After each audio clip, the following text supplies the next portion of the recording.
The government of Alberta has put a lien on my home. That sounds too crazy, and it is too crazy, but that's just the day and age that we live in. We're going to get into all of that today with two of my guests who have actually joined the studio in person for the very first time. My husband, the CEO of Take Back Alberta, and our very good friend and the leader of the Republican Party of Alberta, Cam Davies. I'm Rachel. Welcome back to Rachel Parker.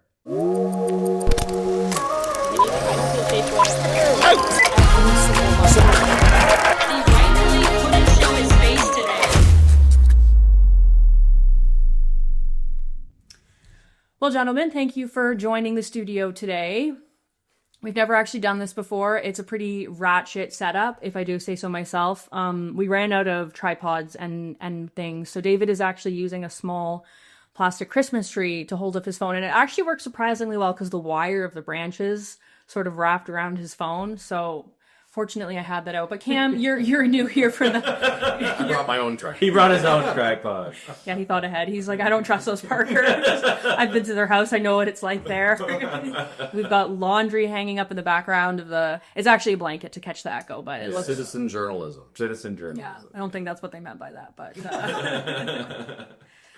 Okay, so lots to discuss today. I want to start on the heavier of the two topics, which is this Election Alberta nonsense that our family's been dealing with for, 2 years now? Almost 3 at this point. Okay, 3 years. And Cam has a little bit of his own experience with Elections Alberta. So basically, Cam, why don't you explain what your find was from Elections Alberta? Because I want to say how that differs from our experience. So, I mean, Elections Alberta...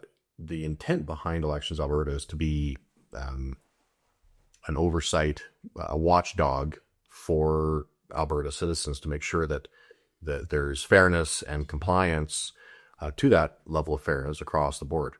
And unfortunately, what we saw back in the 2016-2017 era was a weaponization of Elections Alberta. Can I add to that briefly, Cam? Sure. You were the whistleblower, were you not? You were the one. Well, I was. Yeah, I was the whistleblower. But just to kind of preface what led to that is that the NDP was in power, and when the two parties were attempting to merge, there were a number of mechanisms. The NDP sought to throw tripwires and distractionary issues to deter the Wild Rose Party and PC Party from merging. And part of that was the weaponization of Elections Alberta, the changing the amount you could donate, changing the frequency, changing the entities to whom you could give, how you could give, how much you could give, who you could give through, who could give, what had been legal just 2 short years prior. I mean, the owner of the Edmonton Oilers Group salvaged the PC Party with a $430,000 donation, and just said, well, it's on behalf of me and a dozen of my friends. That was legal a few short years prior. Those laws were changed under the NDP during a leadership process.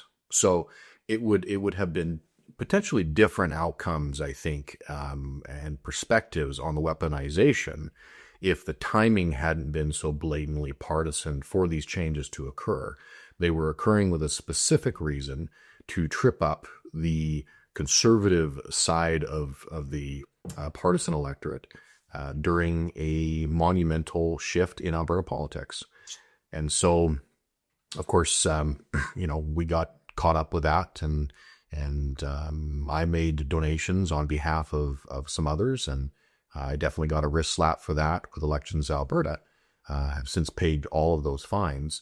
But the reality was those legislative changes were made multiple times, I would add. There were, I think, 5 or 6 different legislative changes to electoral finance in a very short period of time that spanned between the PC leadership race and the first UCP leadership race. And so there were multiple attempts by the NDP to create problems later on for the conservative movement. And I unfortunately got caught up in that. When it was found to be out of compliance, I blew the whistle. I explained what actually fully happened. And some have come clean on their part. Some have continually denied. But I have a clear conscience, and I paid my fines and moved on, learned from those mistakes and those lessons. And one of those is always do your due diligence. Read the legislation. Just because someone says, yeah, it's okay, do your own research, do your own due diligence, make sure that you're in compliance. And so since then, we've stayed on the right side of legislation. It costs you a lot more time and hours of reading, but it often was worth the time and effort. And how much were you actually fined? 20, I think just around $29,000. So Just pocket change. oh, well, Not compared to us. Relatively speaking, though. I certainly didn't feel that way. And did you have to pay the full amount, or was it one of those things where it had gone? I did. Oh, you did have to pay the full amount. Okay. Yeah, I did have to pay the full amount. It had gone to collections. So Crown Collections. Because you'd left it unpaid for a bit, and they sent it to Crown I Collections. left it unpaid for a bit, and of course I had no idea what the status of it was, and by the time I did figure it out, I was active duty military at the time in the States, so I didn't really know what was happening. I knew it had gotten sent to Crown Collections, but then all communication ceased. There was no follow up here. There's no here's how to pay it. Their payment plan. There was no communication. It was very odd, quite frankly. And it was, my understanding is that you actually reached out to them to say, "Can I pay this?" Several times, actually. Wow. Several times. So over the last, I think it was 2021 to 2023, I had reached out several times, said, "Here, how can I resolve this? I just want to pay it and move on from it." And it was, it's sitting with Treasury Board and Finance, and it's sitting with their committee, and that was it. So, an elected committee, presumably, maybe with some deputy ministers, and it sat there for several years. And so I ultimately just decided in I think it was 2024, I'm just going to write a check for the amount, send it, and see what happens. Mm-hmm. And of course, it was received. Well, the government's not turning away. They're not going to turn away a check, right? Who does that, right? Crazy. And so they received it, and of course it was paid. But I had to proactively basically try and hunt down. And how many years did that process go over from when you received the fine to when you paid it?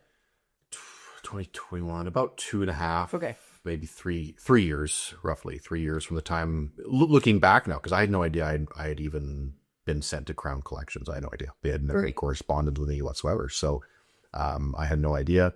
I had to hunt it down, find out what was going on, and then proactively pay it. So very odd scenario. Very different than if you owe bank money, they're going to be hunting. Oh yeah, you'll be getting a lot of calls. Very odd, or the CRA or something like that. So it was very different. I had to proactively hunt it down and kind of forcibly pay what was owed. So about 3 year process. So I want to juxtapose that to our own situation, but we'll get to the finite details of that a little later on.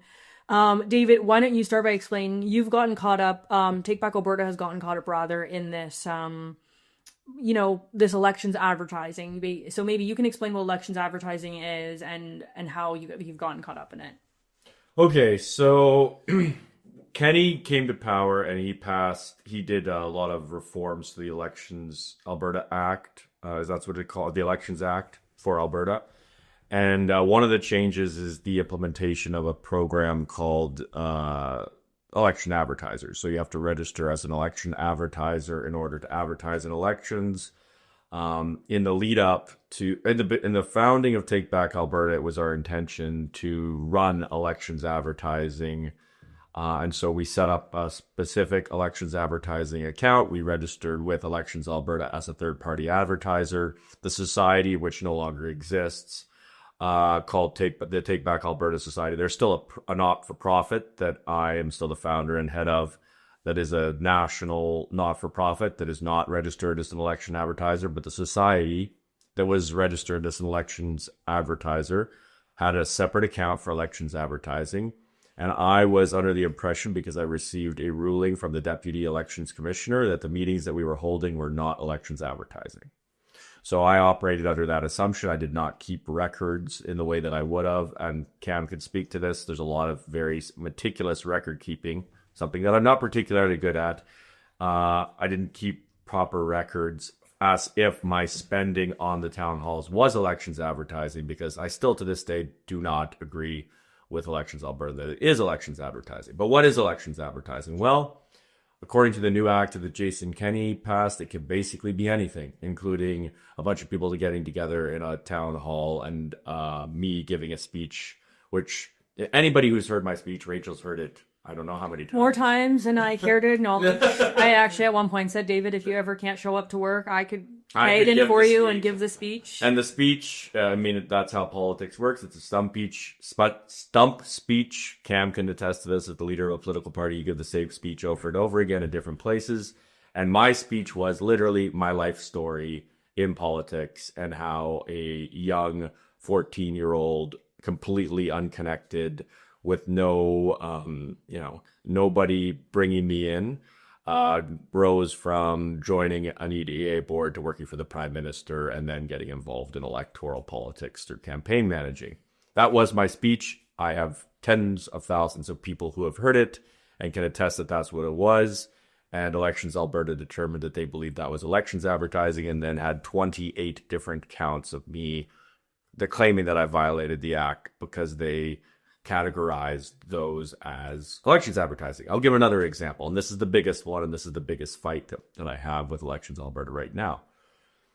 When we did our event in Red Deer with Jordan Peterson, I went to Elections Alberta and I asked, would this event, if we were to hold it, be considered elections advertising? This meeting is recorded by Elections Alberta, and they said, we don't know, you'll have to ask. And an abundance of caution, Take Back Alberta did not receive any financial benefit from the Jordan Peterson event. We ran it as a for-profit event. It was expensive. Jordan Peterson charged $100,000 USD for basically an hour and a half on stage. So we had to charge for tickets to pay that. And then we had to pay for the venue, and we had to pay for the AV, and we had to pay for all these things. And so I decided to do it as a for-profit event. The entire profits from the event were about $36,000 that were split between the people who had invested in it and the people who operated it. They claim that my for-profit company holding a ticketed event with Jordan Peterson in Red Deer is elections advertising for Take Back Alberta, despite the fact that they did not receive any money from it. They did spend... Take Back Alberta did not receive. Yeah, Take Back Alberta didn't receive any money. They did spend some money, which was compensated to them at the end by the for-profit organization. What money did they spend? Like Take Back Alberta? Just like renting the venue and stuff before we got the money from the tickets. So, I mean, I'll give another example. Take Back Alberta spent that money? Or spent it and then was compensated for it by the ticket sales. So they ended... No. They ended up even. I'll give another example. There, apparently, I've been receiving foreign funds in order to... Oh, yeah, we should... this is a really... This is a good one. This is a good time to address this is a good time to bring this up. So, there was a time where... and anybody who's been involved with Take Back Alberta, and Rachel knows this better than almost anyone, there was a time where Take Back Alberta was completely broke and had huge amounts of debt. And some of those debts, most of those debts, were to people that had done things for Take Back Alberta, us employees, or contractors, because we didn't have employees. And Cam knew two of these employees, and they were owed about $8,000 each. No, just all combined. Okay. And it was around Christmas time. One of these people was a single mother. Another was someone who refused to take the vaccine, who was fired from their job. And both Cam and I felt really bad about them going into Christmas without having money. So Cam generously donated so that I could pay back the debt that was owed to them. This had nothing to do with elections advertising. It had nothing to do with anything. It was just people who had been doing administrative work. He donated so that they could be paid. And that's where the money went. And the controversy here being that Cam is a dual citizen. Well, and Cam, and this was my mistake and perhaps Cam's mistake, he sent the money from an American bank account versus a Canadian bank account. Yeah. This is totally... But now the story has been blown up into, and you're funded by foreign which I would actually challenge because a contractor to your society or whatever the entity was, was not doing anything political. It was civic engagement. Yeah, totally. And you can receive funds from anywhere for that. Unions do. So I had done my due diligence. Yeah. And I knew that it was not political advertising to ensure that volunteers and staff members were being compensated to do civic engagement at the time. That was work that was being education that was being done, and so it wasn't foreign funding. It wasn't that's foreign for funding. sure. I could have sent it from a Canadian bank account. I just didn't. But Yeah. And then I'll add to that. That is 95% of all of the foreign funds that Take Back Alberta ever received into its bank account. The other 5% were 5 donations that came from out of province that were refunded. The fine by Elections Alberta for this is $15,000. Wow. Yeah, so what is the total amount in fines? I know you personally have been fined. So Z Media is a company that ran the Canadian story. It's been fined $20,000 for the Jordan Peterson event. Take Back Alberta has been fined $112,500 for various fines. They've got one of them being foreign funding, another being the Jordan Peterson event, and then I personally, or our family, has been fined $7,500. So that's all the fines. So a total of $140,000. Yeah. I think, so you did get a slap on I the win. wrist. I got a little bit of a bigger slap on the wrist. So, I think the interesting thing for me observing this all as, well, first your girlfriend and then now your wife, was the stress of the time that you were just describing when Cam donated the money. Yeah. When funds stopped coming in, donations to Take Back Alberta stopped coming in, and there's a lot of people that need to be paid, and that was very stressful. And I think I was pregnant at the time, if I'm not mistaken, and you were doing events basically every night, at least 5 nights a week. 5 nights a week. You were gone in the middle of winter, driving all around the province to town halls to try to get some donations to pay back these people. That was literally all of it, yeah. And often driving, you'd get home at 3 a.m., 3:30 a.m., often terrible conditions. I mean, Albertans know what the roads are like. You can only imagine driving then in the middle of the night. Getting pulled over all the time, because if you're ever driving in the middle of the night, you get pulled over because you look sketchy. I don't think you ever got ticketed, but it was just funny. Half the time he'd come home, he'd be like, I got pulled over again. I hear that from farmers a lot too when they're up early, that they get pulled over. But all that, and then everyone gets paid back, and it was like this sigh of relief, and like that had just happened, and then the Elections Alberta stuff starts coming, which was like which has been far more stressful than trying to get people paid back. So it's been pretty brutal to witness and to also now be a part of it in a sense. Which brings me to the second part, which is that this is all still ongoing before the courts. Unlike Cam, who left his fine unpaid for 2.5 years before he just sent them a check. And while this is all still ongoing, there's this legal battle ongoing. They took the initiative to put a lien on our house for the money to you, which is the $7,500. Okay, so fine, pay the $7,500. Well, we actually can't, because they put plus legal costs. So what do you think that's going to be? Like 50 grand, 100,000 grand? Like, they're going to make it the most inflated amount, but it's still ongoing. So there isn't actually a legal cost. No, there's no way to resolve it. We just have to have a lien on our home. Which makes getting a mortgage next to impossible. Well, impossible. Makes it impossible, yeah. You can't get a mortgage when you have a lien on your home. Wow. Which, thank God we have resources to try to deal with this. But yeah, I mean, allegedly. they're trying to destroy our will to fight. And I mean, they did that to Cam, and I think Cam came back and fought even harder. But they didn't do that to Cam. Like, they did try to take for them to put a lien on. So. not right away, but you did get one. Did you pay your fine before you got your house? No. So what considering that you've gone through the same experience, like, what do you think of the measures that they've taken against David? So why so punitive? It's very interesting. I think one missing aspect in this is who the chief electoral officer was, and then who the legal counsel for Elections Alberta was. So there was a period of time, and I paid my fines prior to the existing elections officer, chief elections officer, and I forget the other title. There's another title. Election commissioner. The election commissioner and the electoral officer had kind of merged into one. They're two separate entities or two separate positions. And I paid my fine before changes came in for this new UCP appointed election commissioner. And I think the previous legal counsel and the previous election commissioner had a very different view of how to deal with some of these outstanding fines. They They didn't view them as, they viewed them as punitive. They viewed them as the process was the punishment, but they weren't going to maliciously go and collect these fines, because I wasn't the only one. There's hundreds of thousands of dollars out there in fines from other people who haven't paid, and they have no way of actually collecting those funds. It is the entity itself has no more power than a bylaw officer. That's the reality. The entity of Elections Alberta? Correct. Well, I don't know if a bylaw officer is going to be putting a lien on my home. If you rack up tens of thousands of dollars of parking tickets or violations, then they could proceed to do the same thing. Mm-hmm. They could put a lien on your car, within your house. They could impound your vehicle. They have those same powers. And I use the bylaw officer analogy because that was the same analogy that was presented to me when I sat through my very first NCIS and FBI interview to get my top secret security clearance. Did you get it? I did. And I brought this forward. I said, look, here's what happened. I explained the situation, and they kind of laughed. They said, well, you got a very expensive parking ticket.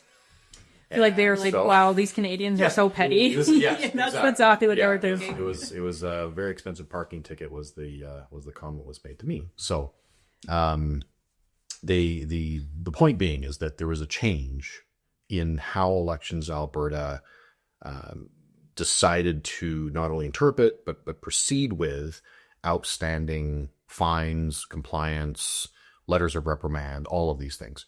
So when the UCP appointed was then Gordon McClure, the current governor now. Resler was the current guy. And now Pam is the current one. Gordon, I think it's Gordon McClure is the current election officer. I'm gonna look it up. So when he was appointed, and the election commissioner and the new legal counsel, I think they made a shift in how they proceeded. Now, is that targeted towards political detractors, just like it was in the NDP? I have no doubt about that in my mind. It used to be Glenn Ressler, and it's now Paula Hale. Paula Hale. Sorry. But the election, there's two positions though. There's Paula Hale, and then there's also that's the commissioner that you're talking about. The commissioner. So there's two different people. There's the commissioner and the elections. Okay, wait. I think I was mistaken. The Office of Election Commissioner Alberta is currently led by Paula Hale, following the appointment of Chief Electoral Officer Glenn Ressler. Okay. Following. Yeah. So now it's Paula. Yeah. Yeah. So they're, the shift in how they proceed with tackling previous decisions has clearly shifted, and they're being more militant. Hey guys, it's Rachel from the future here. I was giving this a little further thought, and I just wanted to add something that I forgot to mention while we were recording the show, which is that this has obviously been a pretty traumatic experience for all of us. We were working on a timeline of events recently, and the legal drama has been going on for at least 2 years now with no end in sight. And it's quite something to be 3 weeks postpartum and have your husband drive to court to enter in a not guilty plea for the crime of political activism. That's just a sign of the times here in Canada. And we make light of it in the show, but the truth is that this is what contributed to me needing to take a break last year. This was a big part of me dealing with prenatal depression during my pregnancy, and it has been very exhausting, to say the least. So if you'd like to support me, if you'd like to support my work, my channel, and by extension my husband, please do visit my Patreon account and consider subscribing. Really does go a long way, and I do appreciate your support. We'll also include the link for the Take Back Alberta website if you'd rather donate there directly, but you do have to be an Alberta resident to do so, as we discussed on the show today, or it'll just lead to more fines for us. And for those of you who are not able to contribute financially right now, more than anything, we covet your prayers. We covet your prayers for wisdom and discernment as we deal with this ongoing legal battle. And also just that the truth about who's really behind this would be made known and that justice would be done. Okay, guys, back to the show. So I guess the question becomes, is, as you mentioned, like, it's not uncommon for there to be these outstanding fines. we should like, is all of a sudden did all these people get notices that there was liens being put on their That's home? what I would be looking into. I think there's other individuals out there who have outstanding fines. I'd be curious to know. I would be curious to know that as well. Being followed. I just think the interesting thing here is that in David's case, the situation hasn't even been resolved yet. Like, this is ongoing in the courts now. And the other thing that I thought of this as you mentioned the bylaw officer, because where we live, there's a lot of bylaw driving around. But there was a period in the summer where it almost felt like we were being stalked because of these election agents and their determination to show up at our house and be constantly delivering us these fines. It was super creepy. Like, at one point we were visiting family in Ontario for weeks, and the day we get back, they show up at our house. And I was like, that's just too convenient that they knew we got back today. Like, are they watching our home? That's honestly how it felt. Like, as maybe I'm paranoid, but that is legitimately how it felt to me. And I remember that you said to me, David, that the guy who showed up at the house said to you, oh, you have a nice house. I bet you that's when he got the idea for the lien. I feel like that's what happened. He's like, oh, he obviously has some monetary value invested in the province. Let's get him. Like, let's go after it. Like, that's how it felt to me. Like, I think these people are so sick and twisted, and it's been a struggle. I need to be a little bit honest about all of this, though. I have quite antagonized them. You antagonize? I held a rally calling them corrupt out front of. Well, the fact that a government agency can put a lien on a private citizen's home, that is corruption. I don't care if they're following the law. That's corruption. I agree. I mean, well, here's the thing: a bad law is no law, and like everyone needs to understand this, because a good example is Jason Kenney brought this in to make it so that people can't challenge him. That was why the law was created the way that it is. It's why it's so convoluted. The fact that they have the authority to say that town halls need to be regulated is an affront to our democracy. And that's the reason that this is ongoing. I could pay the fines. I could go out and raise $120,000 for TBA to pay their version, or $112,500. I've raised a lot more for Take Back Alberta. This is not an issue of money. It is an issue of morals. It is an issue of conscience. I will not say that those town halls were elections advertising, because I do not believe that freedom of assembly, freedom of expression, and freedom of expression. It's a very dangerous, and this is not a hill I'm going to die on, but this is a hill that I will fight on, and I will fight until, I'm not going to ruin my family over it or something like that, but I certainly will not back down. Well, that brings us to, I think, the most pertinent issue facing us right now, which is that they're trying to put you in jail over this. Well, yes. So about a year ago, the Elections Alberta Council asked that I be put in jail because they didn't believe that monetary fines would make me do what they wanted. Now, here's the funniest part of all. Elections Alberta has every single transaction that has ever gone through the Take Back Alberta bank account. Every single one. They also have every single donation that we received online. I have given them all of that information. What they are trying to force me to do, and what I will not do, is they want me to publish the names and addresses and phone numbers of everybody who donated to Take Back Alberta over $250.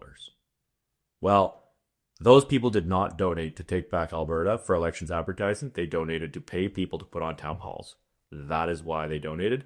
So even if Elections Alberta is right, and it is elections advertising, those people do not deserve to be punished for that.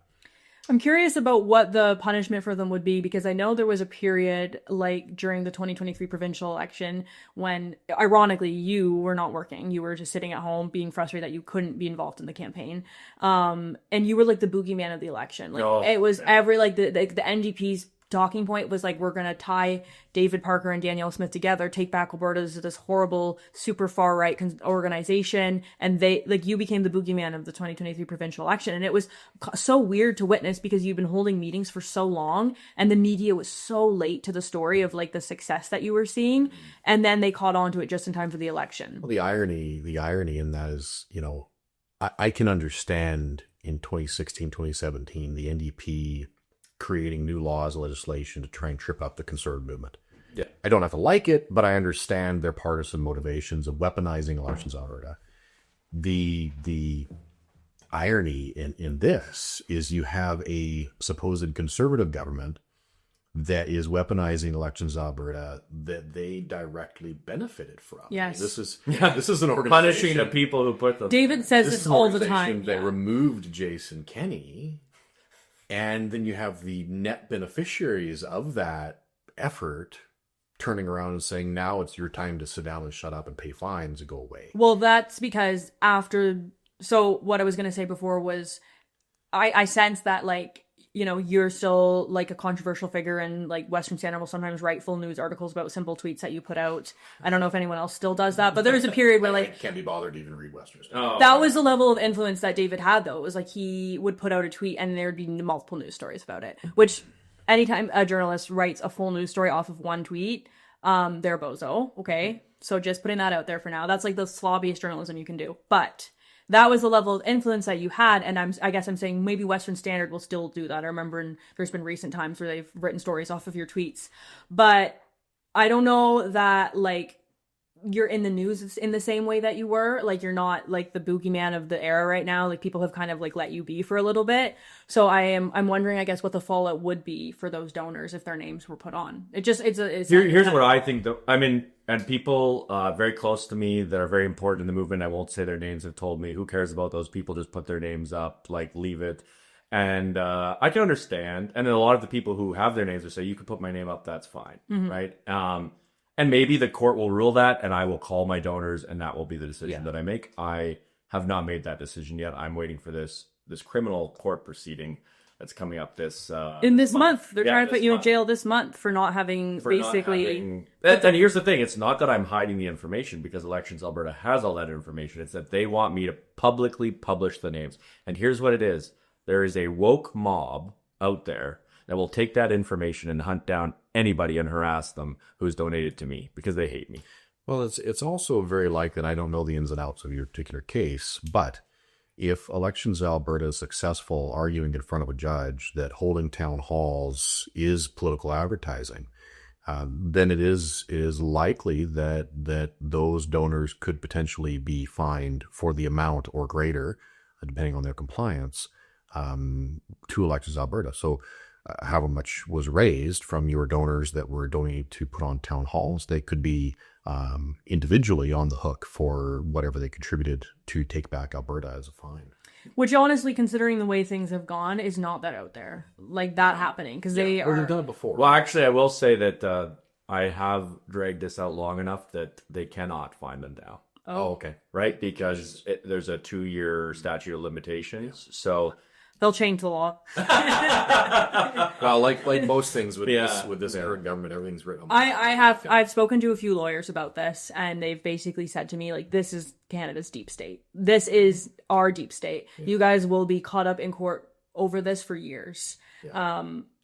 Depending to the level that you try to fight. It was essentially like not a lot of lawyers actually want to take it on, because they're like, this is an immense workload. It seems like a lot of lawyers who deal with this stuff have a pretty intense workload still stemming from COVID and people fighting fines and what they were given. So that's been another challenge. But yeah, just I guess to summarize, because I want to move on to something that was raised, was you have probably court this month. Yeah.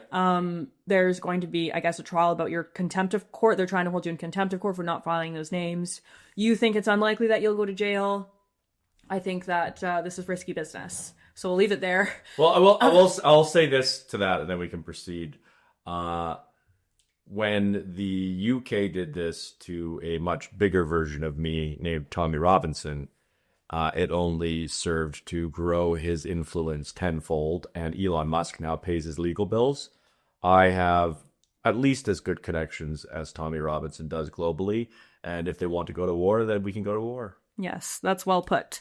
And I will certainly use my platform for it as well, as I'm sure our other friends will. But that kind of, we brought up something else interesting, which is, why is this happening under like, you guys have both said the legislation is bad. But what could the Smith government do, and what should they do? So Cam, you're somewhat of less biased in this matter, so I'll start with you. So, I mean, the entirety of how Elections Alberta has viewed not only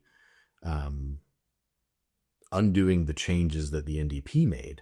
So let's go back at one simple change. I mean, I think most of your viewers would agree that grassroots influence and grassroots influence on politics and their political representatives is vitally important to the health of our current democracy in this province. Of course, I'm biased in the sense that I would like to see this particular structure torn down in a constitutional republic with separations of powers. But we'll get into that later. That's something we can achieve, is just not present yet. So prior to the NDP wave of elections finance legislation coming in, one particular thing they did change that, unsurprisingly, the Jason Kenney and Danielle Smith governments had not changed was prior to 2015, 2016, constituency associations, the local grassroots hub of organized members of a political party, could contribute to their local riding the same amount that they can contribute to a political party. And what that did really was it helped remove Alison Redford as premier, because PC riding associations were sitting on several $1 million just in their local riding associations.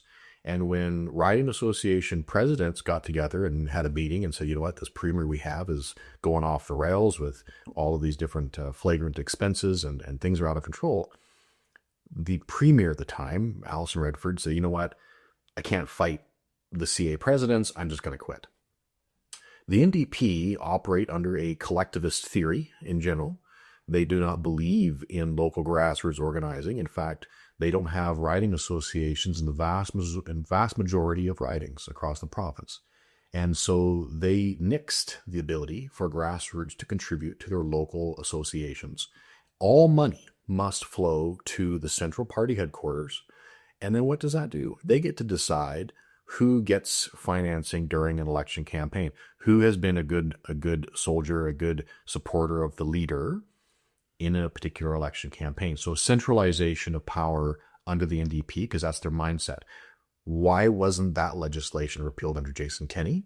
And why hasn't it been repealed under Danielle Smith? The simple answer is they liked what the NDP did. They wanted to keep that legislation. They do not want grassroots to have a say or influence. And that influence starts with your donations. Simple as that. If they can centralize your donations, they can silence your voice. So what do you think the government should do? I mean, Cam sort of said you were the person responsible. And I know there's a lot of people who want to take their fair share of credit. And sure, there was a concerted effort, but I saw the effort that you personally put in. And I did not see anyone else put in close to that level of effort to get Jason Kenney to resign. And you were successful in that. And Danielle Smith and those around her are obviously those who have benefited most from it. So it's a bit of a bitter pill to swallow in a sense for you. Look at what I did. You and Danielle were really good friends. I remember she used to call you like 3 to 4 times a day. Like she sometimes, I think, didn't trust her judgment very much. And she wanted to run things by so many people, especially you. You were like one of her number one. Like she would call you and ask you what type of vehicle she should get. Yeah, it was wild. Yeah. I gave her a tip through you to stop wearing orange because I think orange is a really ugly color and it's unflattering for Caucasian skin color, and she stopped wearing orange. So I'm glad she's starting to wear red, though. It's a great color. And so to go from that to now, you know, like this could go away and arguably should go away. So I guess what do you think the government should do? Look, I mean, ultimately what I'm guilty of is not properly filing paperwork. So if I need to receive a fine for not properly filing paperwork, I'm happy to do that. I think they should stop all this ridiculous criminal prosecution over this, especially since we're before the courts right now. All I want is a fair trial in which the judge can say that the town halls are elections advertising, in which case I will file a class action lawsuit against the government for violating mine and the 40,000 people who attended our town halls' charter rights. So they could stop this they could end it. They could just tell the prosecutor not to prosecute and it's done. Like the government can easily do that. So they should do that to start with because they're not prosecuting me. This isn't about David Parker. It's about what the people of Take Back Alberta did, and it's about trying to scare people from doing what I did again. So that's the first thing. The second thing is we need to get rid of all of this ridiculous power, the centralization of power around Elections Alberta. They should never be able to regulate things like town halls. I don't think we should have elections advertising spending limits. I don't think we should have elections. I don't think we should have donation limits. I think that that's a freedom of speech issue. And I think it's just a means of control. And I think all of this is just a means of tightening the control on the people, especially as, and I think this could be an interesting topic of conversation as well, especially as we head towards economic uncertainty and probably a level of depression or recession. They're going to want to control people more. We see what's happening in Iran right now with the rapid rise of inflation. They're rebelling against the regime because the regime has failed them. I think the Canadian and Albertan regimes have failed the Canadian and Albertan people. And I think that they're scared of the people rising up and having their say. I think what Mitch Sylvester has done with APP and the massive increase, and Cam, you could speak to this, of attendance at AGMs that we've never seen before in our entire political history, is evidence that people are rising up, and that scares the establishment, that scares people in power. They want to maintain their power, and in the case of this current government, use that power to funnel money into their friends' pockets. There's been countless stories in the Globe and Mail about this and in other news outlets. This is happening. What's happening in Minnesota is happening in Alberta. Now, it's not the same. It's different kinds of corruption, but the corruption is there. And so in order to protect their corruption and protect the grift, the funneling of taxpayers' money into the sole source contracts and their friends' pockets, that can only continue if there's not light shed on it, if there's not people speaking up, if these town halls aren't happening. And so they're trying to centralize power. I think the answer should be, don't be corrupt. If you're not corrupt, you don't have anything to hide. A great example of this is if you look at all of the fines that Take Back Alberta received, the biggest fines are, to me, for over-donated. I gave too much money for my educational society, is their claim. Right? That's ridiculous. And not only that, the fruit of Take Back Alberta is that there are way more people attending annual general meetings, way more people involved in constituency associations.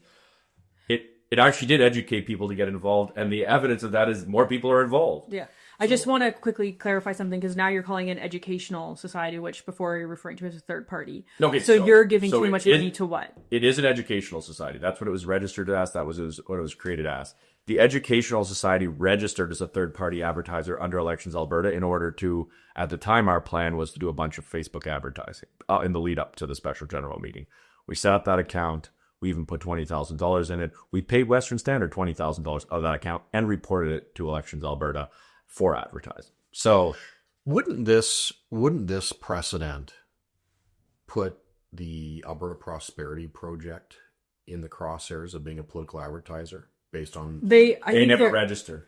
Well, registering or not, but they are going to, aren't they? But they're going to register for the petition. Yeah. But what I'm saying is holding town halls, hundreds of town halls across the province, no different than Take Back Alberta.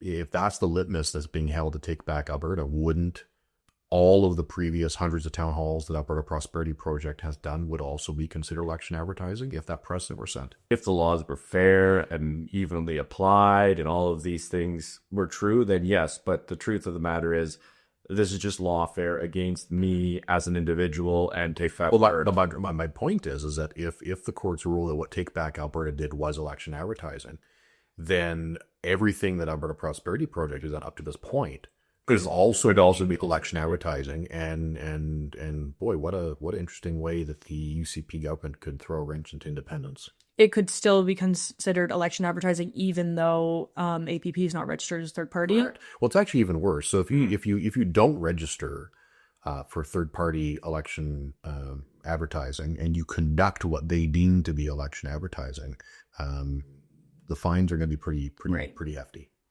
Well, you currently, I think, have the record for like the highest. I think you're first. Jeff Calloway is number 2. I'm way down the list. No, literally. My cousin, who's also my COO, went through the list of fines, and I think I am 90% of the fines for the last year. Not you personally, because yours is only 7,500, but Take Back Alberta, yeah.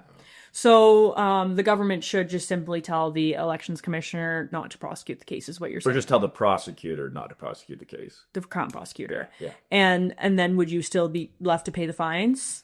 Well, then I've got to go through this court case where I'm suing Elections Alberta over that. Right. And then hopefully see some resolution.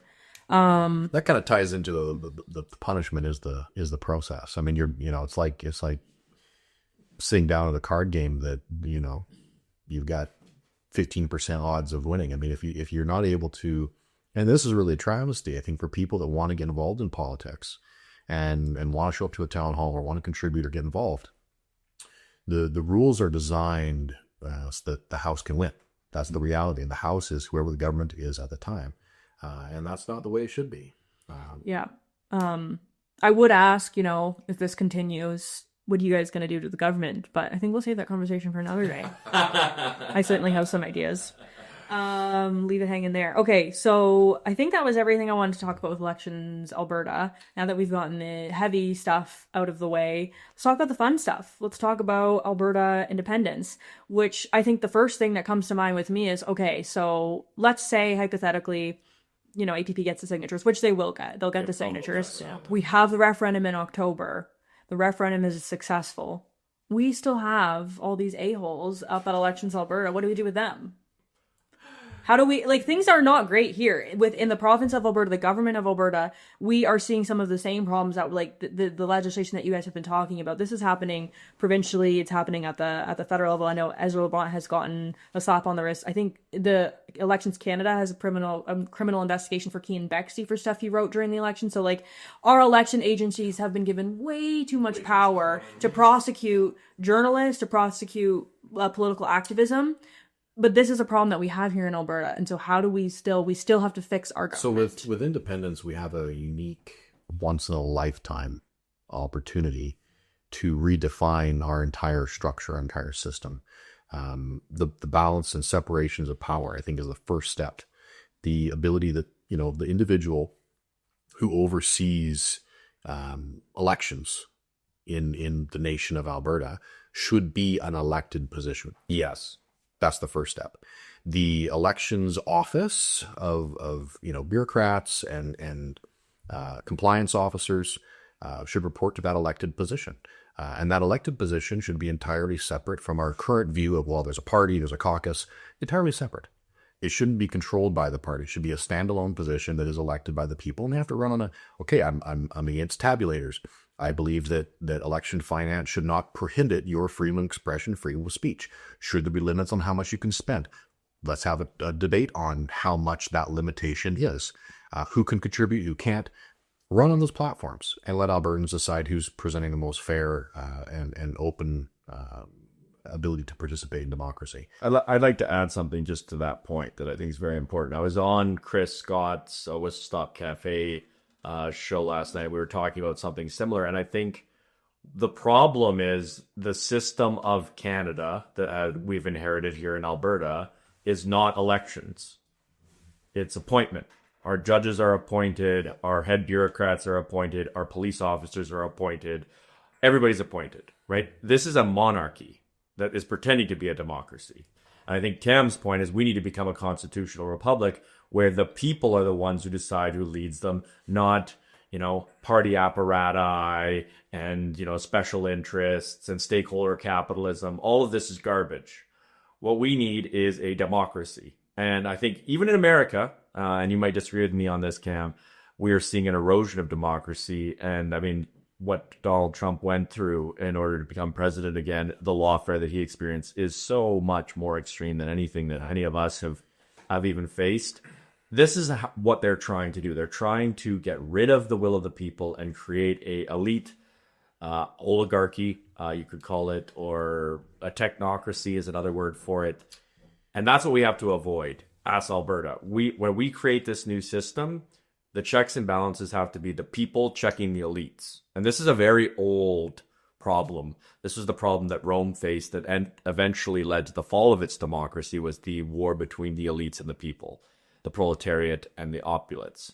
So I think that if we're talking about independence, if we just follow the Westminster system, a lot of people have said, we'll just have the same system, but it will be our own country. Well, then we're creating an elitism that already exists in Canada. And what will happen is that Edmonton and Calgary will just dominate the rest of the province, and they will try to make it into their own image. That's not the province that Lougheed created. That's not what Ralph Klein loved about this place. It's certainly not what I love about it. And I'm not interested in continuing this top-down authority structure. I want democracy. That's what I believe in. The more local you can make public decision making, the better it is. And the more avenues for accountability, the better your government will become. And I think what's a major flaw in the Westminster system, so for example, you brought up the issue of appointments. If there's an individual who is appointed that the government doesn't like, they can simply remove that person, appoint a new one, and rinse repeat umpteen times during their term. If there's an individual who is elected, they are accountable to the people, not the government of the day. And I think that's a very clear distinction that we have to wrap our heads around here in Alberta, that if we have opportunities for the public to hold a elected person accountable and make positions be able to be held accountable, whether that's your attorney general, whether that's your elections commissioner, whether that's your chief sheriff in a county, the individuals who are responsible for implementing and upholding the law should be held accountable. This is how you end catch and release of criminals. If you have judges who are leftist sympathizers, well, guess what? They're all appointed. They're all appointed by the Attorney General and Justice Minister of the province currently. We need to tear down the system that allows there to be a deep state in place. I just think we need so much less commissioners, we need less regulation, we need less legislation. There's just too much that's so regulated. There's too many laws, there's too many fines, there's too many things you have to pay for. People talk about wanting a free society, but I actually don't think most of us have any idea what that looks like, because we've been so far removed from that for so long. And, there was a time when people actually fought for these things, and this is not a call for warfare, but I'm just saying, hypothetically speaking, with the level of tyranny that we're seeing in this country, there is a level of tyranny. When a government agency can put a lien on a private citizen's home for political activism, that is tyranny. And people used to go to war over this, but we as a society has changed so much, and we become far too comfortable while complaining that we would never do something like that. And my point is just to illustrate, we don't really even know what freedom is, because we haven't ever lived under it. Yeah, we've been very far removed from overburdensome government for the last who was 100 plus years. You guys might remember, I can't remember, but somebody said you can measure the freedom of a society by the number of its laws. The more laws it has, the less free it is. Well said. I would agree with that. Yeah. Voluntary handcuffs and chains. I'm pretty sure it was Cicero, but you would actually be the one that would know. I don't know why you're asking. Yeah, I know. I don't know why you're asking us, but right. So I have to ask. I keep saying to people, Danielle Smith is not in favor of independence, and I even asked David a few weeks ago. I said, "You've known her for a long time. Was she ever in favor?" And he said, "No, she's never been in favor of independence. So she's been consistent on this point." I don't think she can be the leader of a new country that she wasn't in favor of, and hasn't advocated for. Some people think that she can be. I don't think she can be, and I don't think she should be. Who should it be then? I think there's a lot of decisions that Albertans are going to have to make. Oh, what a political answer. Certainly not me. It's not a job I'm after. I'm just curious, any names come to mind? Just Jen. You don't have to say it's got to be this person, but any names come to mind? Okay, here I'll spitball one. All right, so Alberta achieves independence. Saskatchewan achieves independence. You know who would win an election to be the first president of a Western republic? Brad Wall. Another one that I think would be good, but would need some work on learning the system, would be Paul Brandt. Okay, that's a funny idea. Let's talk a little bit more about the Brad Wall. Between Brad Wall and Paul Brandt, I think we'd have a great, vice president and president. Yeah. Have you spoken to him? Is he interested? I was like... There was a movement. It was called the Buffalo Project. The Buffalo Project, and in fact, the Republican Party of Alberta has its roots in the Buffalo Party. We were the Buffalo Party of Alberta, and we helped found the Buffalo Party of Saskatchewan, which is a Saskatchewan Independence Party now as well. So there's growing movement, but I think the form of government is so much more important than the person, and I think we have to get away from that. Well, who's going to be the leader? Who's going to be the even we're not looking for the next cult of personality. And I think even in this independence movement, I see it all the time, and I just kind of shake my head when I hear people say, "Well, we need the leader of this movement." We do not need a leader. We need people who are courageous and willing to step up, and we need dozens of them. because they can't lock you all up. And so I'm not looking to be Don't threaten them with a good time. I'm not looking for any one person to be the founding father of an Alberta nation. And there's not a founding father in America either. There wasn't. Yeah. There were 56 of them for a reason. I mean, so we've got to kind of get some of these cranky book hawkers off their platform that keep. I know that you had someone specific exactly in mind there, and I don't even know who you're referring to. But I think that's the crux of it, is we have to change the system that pushes people towards that cult of personality, because that's why we're in this mess to begin. That is exactly. So what I'm hearing is that you guys don't think that Rebecca Schultz should run for the leadership. I sent Rebecca Schultz a sympathetic note the other day. I said, thank you for her service, because anyone who steps up public office, whether you agree with them all the time or not, it is a sacrifice on your family, everything. So I did send her a note of thanks for her service to Alberta. I find it interesting. I think there's a number of people in the UCP cabinet who are wanting to distance themselves from the corruption, from a horrific, out of control spending habit of a government. I mean, the spending of this government is far greater than the NDP ever was. Per capita. It's insane. I mean, we would be considered a conservative province under Rachel Notley's spending habits more than Danielle Smith. It's insanity, which is crazy, right? So I think that we have to look at the system. We have to really come back to what kind of a system do we want to be governed by, and that's the unique proposition of Alberta. But I would like to add something to that. You can have the best system in the world, but if you don't have citizens participating in it, it won't matter. Oh, I agree. So ultimately, it comes back to, we don't have good citizens in this province right now. They are not actively engaged. I think that looking at the municipal elections, Red Deer had 21% turnout.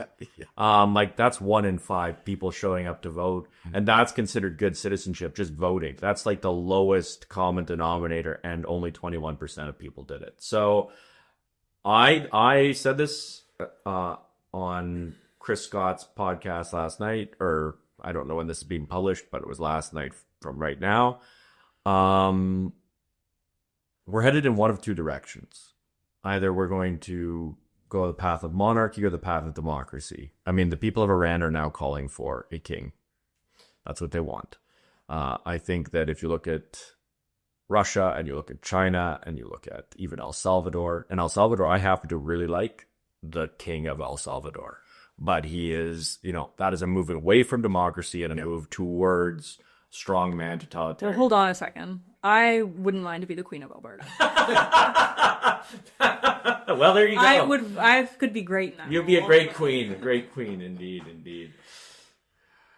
Okay, well, I want to talk more about this. Sorry to interrupt you, David, but you're a dual citizen. Yeah. Now, David's ancestors actually come from the Mayflower. Mayflower, yeah. So, the first Americans. So I think, and we do have a decent amount of Americans who watch this audience, I think that should make us as a family eligible for American citizenship, that my husband's ancestors were the first people to settle. What are we calling it nowadays? Settle, yeah. That's what they did. Colonize. A lot of them died, right? Trying to settle. What was the you were telling me the other day, the stats on how many people who came over on the first I think died? The first year was 50% death. Yeah. I don't know the exact. So we have some strong genes then. Oh yeah, definitely. Let that be a warning. Pursuit of meat. Yeah. Pursuit of meat. I wrote a thesis on that in the University of European settlers to North America. It was the pursuit of meat. Well, and I joke about this, but the reason that I bring it up is because more and more I hear people talking about their exit plan. People do not feel safe. They see what's coming with legislation like Bill C-9. They see what's happening to people like you and to David and to our family, and they're just feeling like, I need to have an exit plan to get out if you're with the direction that things are going, which is why I think we're seeing this push for independence, because you have people saying we could become an independent state and things could be great right where I live and where I've called home, or I have to pick up and find somewhere else to live. And that's not an easy thing to do. And there's not a lot of places to go, and it's not easy to get into the States. You have to have a lot of money. And if you don't have citizenship, you have to be able to start a business there. It's expensive, the lawyers, all of it. It's just not possible for most people. It's not a reality. And I do believe that is why we're seeing this resurgence in independence. It's from a place of first desperation and then optimism. Like, this is what we could have. But that's how it should be. I mean, the notion of the United States was always to be a shining beacon on the hill, not necessarily to draw people to a better form. I'm not saying the perfect form by any means, because it's extremely flawed, but to a better form of self-governance, to inspire, not to leave where you are and flock to, but to inspire to change where you live. And I think Alberta independence will not succeed if Albertans don't wholeheartedly embrace it, and instead of looking at, well, if this doesn't work out, I have a plan B. If you go into a situation and you're always thinking about the plan B, plan A is never going to work for you. You have an escape route. You have a notion that, well, if I'm not successful in changing my certain situation, then I'll just fall back and do something different. And I think if the majority of Albertans think that way, then they'll go to plan B instead of plan A, which is Alberta independence. And so the Alberta independence conversation has to be a singular choice. It is Alberta independence, period. Not, well, at least the UCP is better than the NDP, and if I have to plug my nose and suffer under, staying in Canada, at least I have a provincial conservative government that doesn't even govern conservatively. Hasn't worked out for our family. It hasn't worked out for many Albertans. And so if It's not working out for the people dying in emergency rooms. well, that's it. I mean, and so Albertans that are independence-minded have to begin to become singularly focused on independence. The political parties of the day, and I speak as a leader of the Republican Party, the political parties of the day don't really matter if we are given a fair shot, a singular question. I hear a lot of concern out there about the UCP adding all these Alberta Next panel questions to another question to try and muddy the water. And let's be very clear. If the UCP does that, it's obvious they're trying to muddy the waters and make the independence question fail, because that would be the result. And you and I talked about this the other day, and my question to you was, but why? Is it because it confuses people? But then you explain because it shows that there's all these other options. It gives them a whole bunch of different options, and it needs to be a clear, concise, singular question that's binding on the government. And to your point, I mean, if the UCP is decidedly not a pro-independence party, and the voters of Alberta decide they want independence, I think that immediately triggers an election that Albertans at that point can say, well, what kind of government do we want to proceed with as an independent nation? Mm-hmm. One thing that I found interesting is doing the show talking about independence. As I said, Daniel Sitz is decisively not pro-independence, and there's still a segment of the UCP who say she just can't come out and say it yet. What's that about? I've heard the 4D chess, the 8D chess. She's a secret mastermind. Look, very simply, Albertans wanted to elect a sheriff. They did not want to elect an undercover cop. No. So if you're going to be the sheriff, be the sheriff. This whole, she's an undercover cop secretly working for us, or she's being held hostage. Look, she's being held hostage by people she wanted to be held hostage by, if that's the case. I mean, I've got the messages, the emails, the texts, the phone conversations, where when I was a UCP member, electing individuals in the nominations and removing the Jason Kenney loyalists in the party, I was explicitly told by the Premier, do not go after the Jason Kenney incumbents. Leave them be. Do not remove them with freedom. And you have the receipts for that. I have all the receipts for that. Do not remove them as elected officials. So if she's being held hostage, it's by her choice, which tells me that she's not really on your side. She wanted to be part of the cool club. Now she is. You were a useful idiot that voted her in. I want to speak more deeply to this because I think the problem's actually even deeper. I think that people don't even know how to participate in democracy, and they just want a leader. They just want someone to tell them what to do.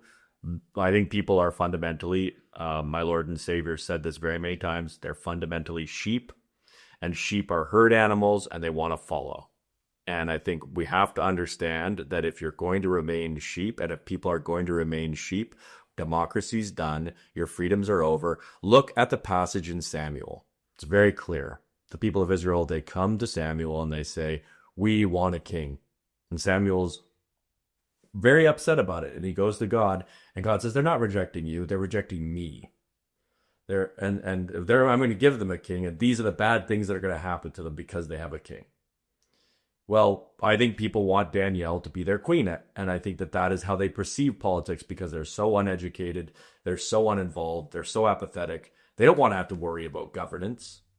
What they want to worry about is their next piece of entertainment, their next meal, their next vacation, or their kid's next hockey or baseball game. People are sheep, and they want to be told what to do. They want to be led.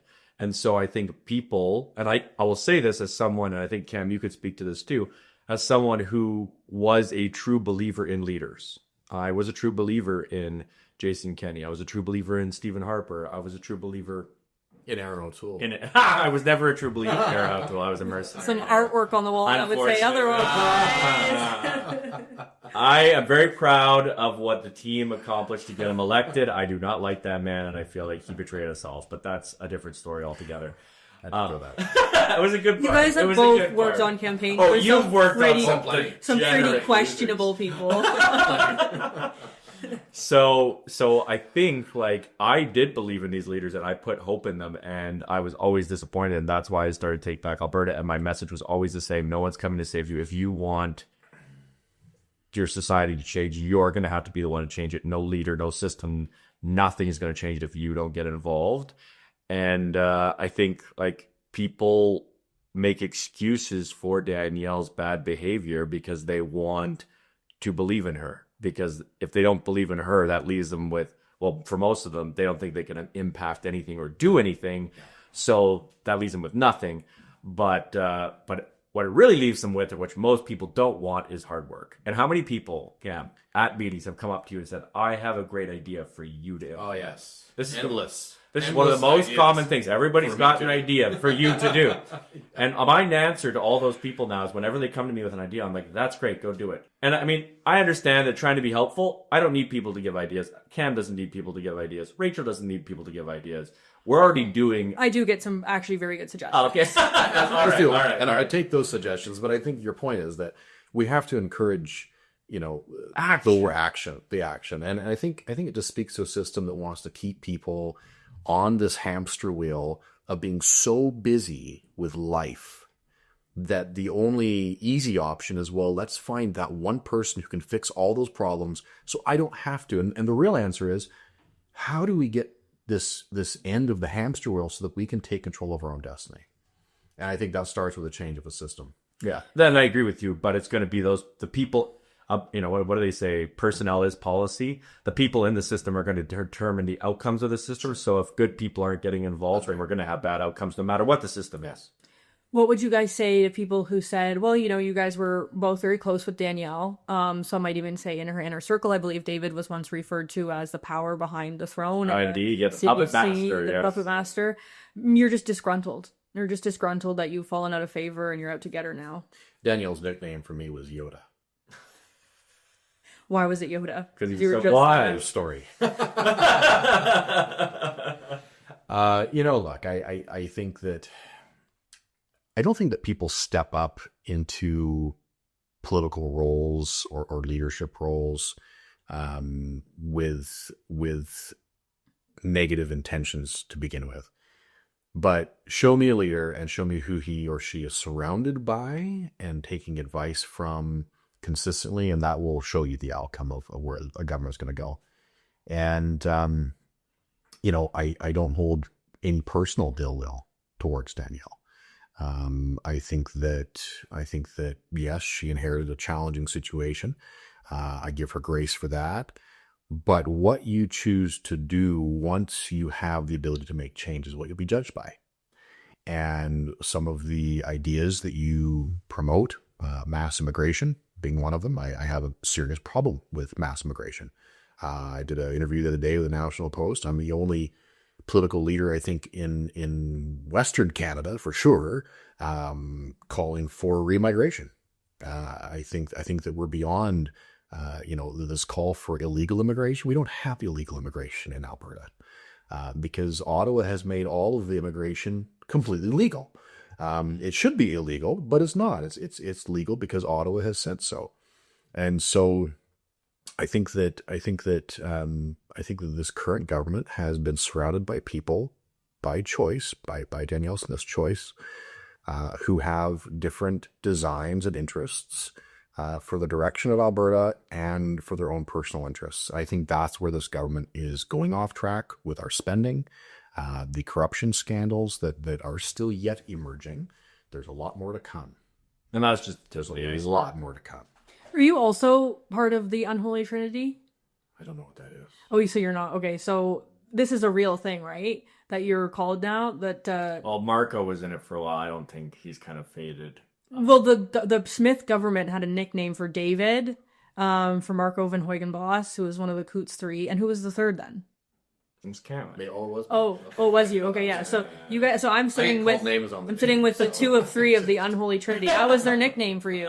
That was a real thing? Yeah. Because there was some fake Smith text messages circulating for a while, but the nickname was legit. Okay. Yeah, I think. Well, I mean, look, if a government is fearful of individuals who, despite all odds, have persisted in their activism and have stayed involved regardless of the bards and the attacks, then they're probably not on the right side of things. That's simple. like both. Well, Cam, I guess, isn't a private citizen right now because he's the leader of the Republican Party of Alberta. But I am a private citizen, and the level that they're. I mean, I still remember when Rob Anderson came and sat down and tried to convince me to shelve Take Back Alberta because it wasn't necessary anymore, and offered me a job at a college, which I would have never taken. And I was quite insulted by the amount of money that was offered as well. I think they have a real misconception of my relationship with money. But ultimately, I am disgruntled. I'm disgruntled that someone that I put there, not by myself. Cam helped a lot too. There was many of us helping put her there that believed in her and the promises that she made of rooting out Jason Kenney's corruption, of fixing things. Now, she's kept some promises. I'm going to give that to her. She got rid of tabulators. She's changed the Elections Act. That's not working out so well for That's not working out so well for me. But I mean, there were a lot of very mad municipalities that they didn't get to use. Did you say it's not working out so well for her? For me. Oh, for David. Because I thought changing the election. I thought you were referring to the recall efforts in her own riding. Well, and here's the thing. I love recall. I think it's wonderful. I think it needs to continue. Absolutely. In fact, I recently was informed that the city of Lacombe is putting tampons in men's bathrooms. Oh dear. And so maybe there might have to be a recall campaign for the mayor here. The mayor that is currently in place is doing that? Oh yeah, we're definitely. So there's lots that needs to happen, but the truth of the matter is, I am disgruntled, and so that's fair. I'm not disgruntled because of anything she did to me, because she didn't do anything to me that I can't handle. I'm disgruntled because she had an opportunity to make Alberta so much better than it was, and has an opportunity to champion the most important moment in Alberta's history. There's no more important moment than an independence referendum. There's the leadership of leadership campaign for Danielle. She was elected by members on a Alberta sovereignty mission. Yes, literally. That was why she. The Sovereignty Act. Mm-hmm. Yes, not a sovereignty within the United Kingdom. No, it wasn't called that when she called that. It was a sovereignty. I remember covering it the day the story and broke, and it went. And yeah, it was Huge. immediately changed to within United Canada. But I would ask your viewers, name one thing, one singular thing that this government, since being elected, has done to advance Alberta autonomy. Yeah, we'll see it in the comments. Yeah, hopefully we get some comments. Yeah. I want to hear about. I'm interested as well. I like that. You know what? I am disgruntled as well. Maybe for different reasons, but I think for me, like, having been a journalist, you're always on one side of the curtain and you have your sources, but now being married to you, it's become actually very personal, to the point that I used to cover like insider UCP party politics, and it just became impossible to do that because it was like 50% of the stuff was you were too involved. Like, you were too involved. As a founding and a former UCP member, I think many of us are disappointed I think the difference is that I take my disappointment and I turn into action. Yeah, and I do too. Yeah, Instead of just, well, yeah, this sucks. You know, we're not getting what we voted for. Oh well. No, and I don't rest on that. And I think like to add to that, Cam, that's how many times do you hear, and I hear it all the time, voting doesn't matter, involvement doesn't matter, it's all corrupt. And here's the thing, the premise of that is true, it is corrupt. But the answer to that isn't to do nothing, because that's exactly what they want. That's how their corruption flourishes. That's how they increase their corruption. Okay, so we're basically out of time here, but super quickly, I want to hear your top 2026 political predictions.